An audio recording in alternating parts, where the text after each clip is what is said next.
ल दर्शकबिन देख्न सक्नुहुन्छ हामी चाहिँ यो पलम अथवा आरु बखटा भन्छ कि के भन्छन् अरे आरु बखटा खाना चाहिँ कीर्तिपुर नगरपालिका वडा नम्बर 4 रानीबास भन्ने ठाउँमा आइपुगेका छौँ। यो चाहिँ ट्याक्कै यो व्हाइट हाउसको एकदम किनारमा पर्छ। यो चाहिँ गाउँ साइड नै हो, एकदम हाम्रो गाउँ जस्तै जङ्गल जङ्गल छ, पहाडी भेग जस्तै। यहाँ चाहिँ आरु बखटाहरू टन्नै पाकिरहेको छौँ हामीले चाहिँ एकदम खाएर अगाएर पनि होइन।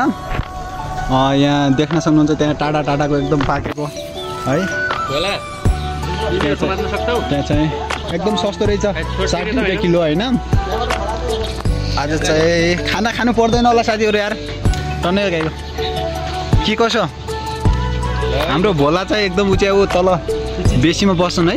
त्यसरी नफाल्नु यार, कुचिन्छ कुचिन्छ कुचिन्छ यार।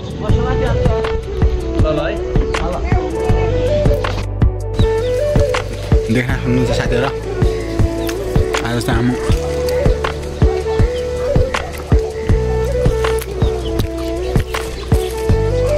धेरै टाढा जानु पर्दैन, नजिक नजिक छ एकदम ढुक्कु टुप्पा टुप्पामा।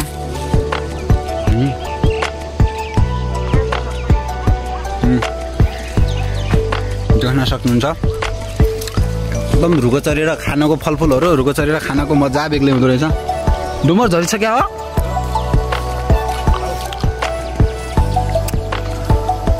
टन्नै गायो क्या आज चाहिँ।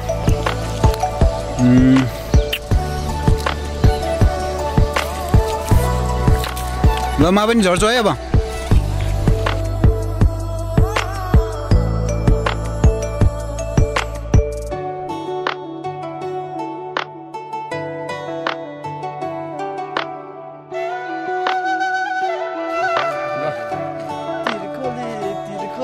पलम खाँदै गयो घरतिर, तिर्खली तिर्खली पलम खाँदै गयो।